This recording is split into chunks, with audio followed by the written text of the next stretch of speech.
Hello दोस्तों, स्वागत है मेरे चैनल पर। आज हम बात करेंगे एक बहुत ही महत्वपूर्ण और रोचक विषय पर, और वो है विघ्निज्म।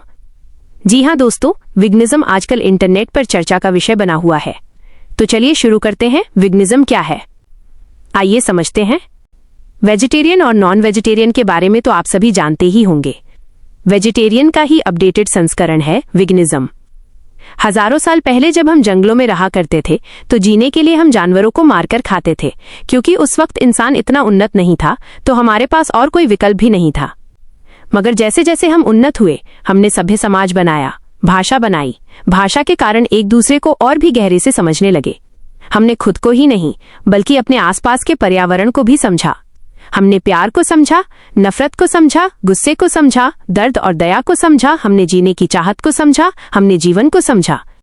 समझने के इस सफर में हमने ये समझा कि दुनिया में जितने भी प्राणी हैं, उन सभी का एक अलग अस्तित्व है। उनकी भी एक कहानी है, अपनी एक जिंदगी है। उनमें भी जीने की चाहत है, वे भी दर्द महसूस करते हैं, उन्हें भी डर होता है, और वे भी प्यार महसूस करते हैं। इस बात को समझते हुए कुछ लोगों ने सोचा कि जब हमारे पास खाने के लिए इतने विकल्प मौजूद हैं, तो इन मासूम जीवों के प्राण क्यों लिए जाएं? ऐसे में जीवन मात्र के लिए जिनके दिल में दया भाव था, उन्होंने मांस खाना त्याग दिया। इसी प्रकार जन्म हुआ शाकाहारिता और विघ्निज्म हॉल का।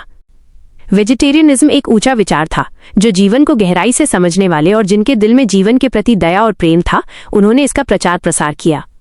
वक्त के साथ लोग इस विचार से जुड़ते गए। वेजिटेरियनिज्म एक अच्छा विचार होते हुए भी दुनिया के ज्यादातर लोगों ने इसका समर्थन नहीं किया। कुछ लोग वैध कारणों से इसका समर्थन नहीं करते थे, जबकि ज्यादातर लोग इसे व्यक्तिगत स्वार्थ के कारण नहीं अपनाते थे।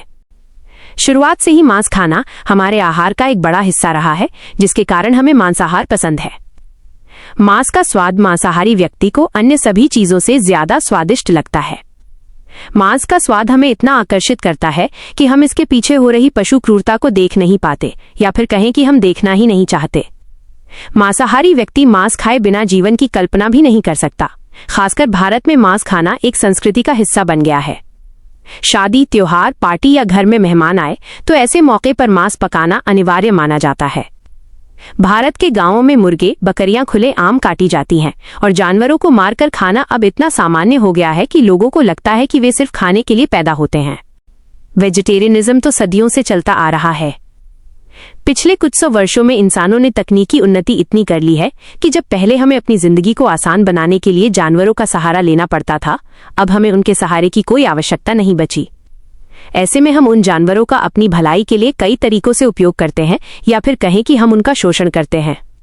उदाहरण के लिए, मांस और डेयरी उद्योग दोनों ही प्रमुख कारण हैं पशु क्रूरता के। हर 24 घंटे में 3.5 से 6.5 अरब जानवर सिर्फ हमारे खाने के लिए मारे जाते हैं। इसका मतलब है कि हर साल लगभग 1.2 ट्रिलियन जानवरों की हत्या की जाती है सिर्फ हमारे खाने के लिए। ये आंकड़ा कितना बड़ा है, एक आम इंसान सोच भी नहीं सकता, और ये आंकड़ा हर साल बढ़ता ही रहता है। मांस उद्योग में होने वाली क्रूरता तो सभी को पता है, क्योंकि ये मामला सीधा है। लेकिन डेयरी उद्योग में होने वाली पशु क्रूरता का आम आदमी को कोई खबर नहीं होती, क्योंकि यहाँ क्रूरता दिखाई नहीं देती। दूध वाला दूध पहुंचा देता है, या दुकानों और स्टोर में खूबसूरत पैकेजिंग के साथ हमें डेयरी उत्पाद मिल जाते हैं। इन उत्पादों को बेचने के लिए बनाए गए विज्ञापनों में कहीं भी क्रूरता का चित्रण नहीं किया जाता। ऊपर से डेयरी उत्पादों को उपभोग करने के लिए कई तरीकों से प्रेरित किया जाता है, जैसे कि दूध पीना सेहत के लिए फायदेमंद है, और भारत में तो दूध को शुद्ध माना जाता है, इतना शुद्ध कि धार्मिक कार्यों में भी इसका उपयोग किया जाता है। निश्चित रूप से दूध का लगातार सेवन हमारे शरीर को कई तरह से लाभ पहुंचाता है, लेकिन इसके पीछे हो रही पशु क्रूरता को भी जानना जरूरी है। दरअसल डेयरी उद्योग में लगातार दूध देने के लिए गायों को गर्भवती रखा जाता है, और उनकी गर्भधारण प्रक्रिया प्राकृतिक तरीके से ज्यादा दर्दनाक होती है। गायों को आनुवंशिक रूप से इस तरह से बदला जाता है कि वे प्राकृतिक रूप से ज्यादा दूध दे सकें। उन्हें हार्मोन दिए जाते हैं, जिसके परिणाम स्वरूप वे कई बीमारियों का शिकार हो जाती हैं। दूध प्राप्त करने के लिए गाय के बछड़े को जन्म के तुरंत बाद मार दिया जाता है, या उन्हें स्लॉटर के लिए सस्ते दामों पर बेच दिया जाता है। उन्हें तंग जगहों में रखा जाता है और मशीनों के द्वारा दूध निकाला जाता है। उनका स्वास्थ्य सही से नहीं ध्यान रखा जाता। इसी तरह की अन्य कई समस्याएं हैं, और डेयरी उद्योग में भी अलग अलग तरीकों से शोषण होता है। इन सभी समस्याओं को देखकर जिनके दिलों में जीवन और जीवों के लिए दया और प्रेम था, उन्होंने विघ्निज्म का आगाज किया। अक्सर विघ्निज्म के बारे में कहा जाता है कि ये एक डाइट है, एक जीवन शैली है आदि, लेकिन ऐसा कुछ नहीं है, ये सब बकवास है। दरअसल विगनिज्म का सही मतलब है विरोध। जी हाँ, विगनिज्म एक आवाज है, एक विरोध है उन उत्पादों के खिलाफ जिनमें पशु क्रूरता निहित है। विगनिज्म विरोध है उन सभी रूपों के खिलाफ जो जानवरों के शोषण में शामिल हैं। ये आवाज उन सभी लोगों के लिए है जो मानते हैं कि जानवरों के पास भी जीवन जीने का अधिकार है और उन्हें किसी भी तरह से पीड़ा नहीं पहुंचाई जानी चाहिए। यही है विगनिज्म। चलिए अब बात करते हैं कि क्या सभी को विगन होना जरूरी है। प्रकृतिपूर्वक देखा जाए तो विगन होना कोई जरूरी नहीं है। आपके विगन होने या न होने से आपको किसी भी तरह का पुण्य या पाप नहीं मिलता। प्रकृतिपूर्वक विगन न होना विगन होने से ज्यादा फायदेमंद हो सकता है आपके शरीर के लिए। लेकिन इंसान मात्र शरीर नहीं है, हम शरीर से अलग कुछ और हैं। चेतना है, हमारे अंदर चेतना है जो शरीर से बिल्कुल अलग है। हम अपने जीवन काल में कई ऐसी चीजें करते हैं जिनमें शरीर को कोई रुचि नहीं होती, बल्कि शरीर को उल्टा तकलीफ होती है, लेकिन इसके बावजूद हम करते हैं। उदाहरण के लिए जिम जाना या और भी कई चीजें।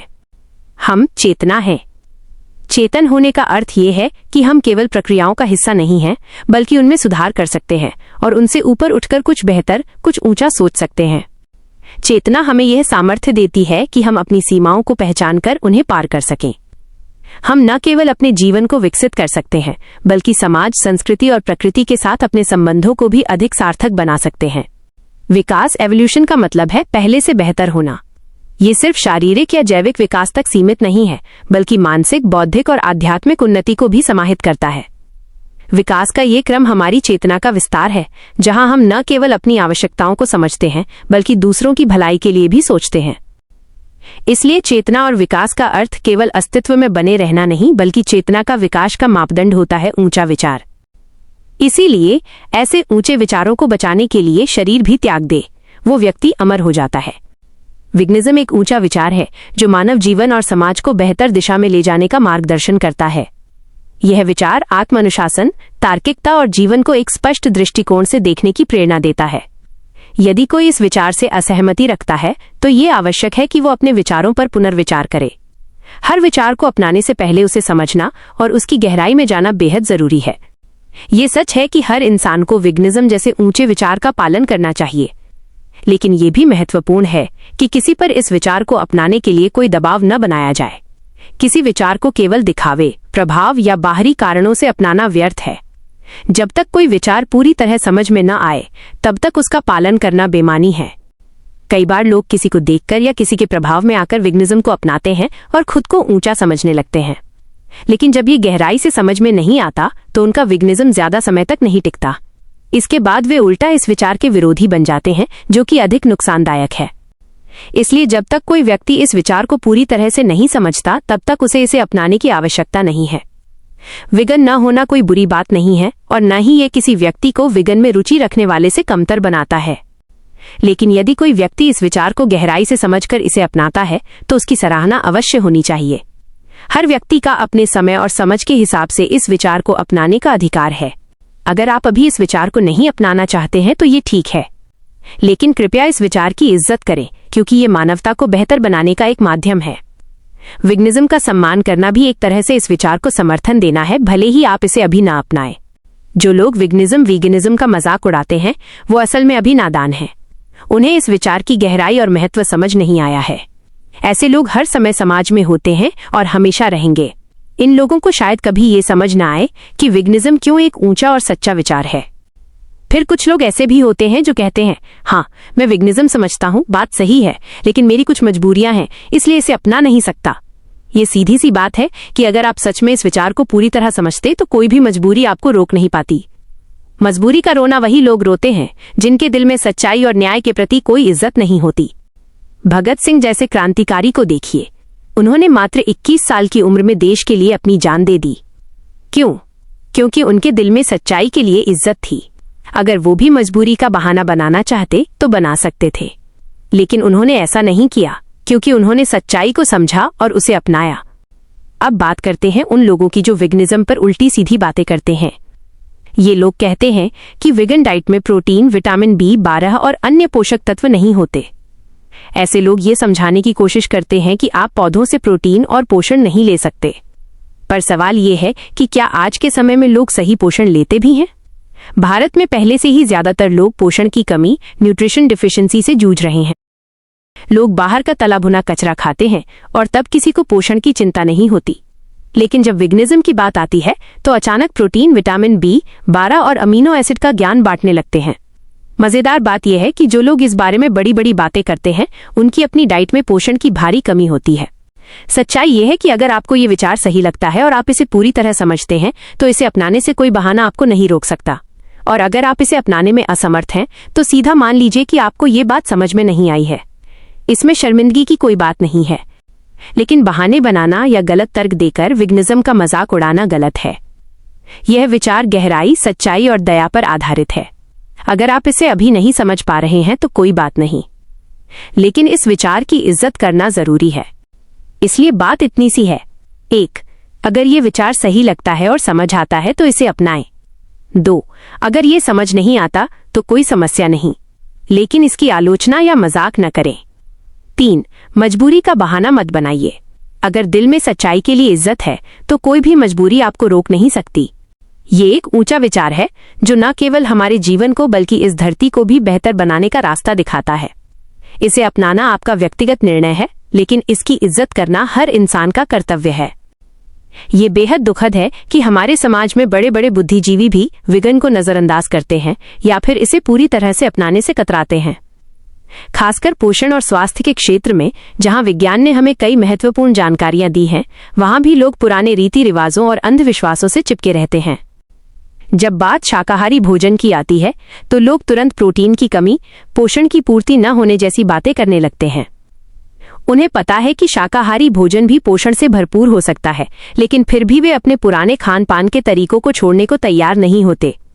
वे कहते हैं कि शाकाहारी भोजन महंगा है, इसे हर कोई नहीं अफोर्ड कर सकता।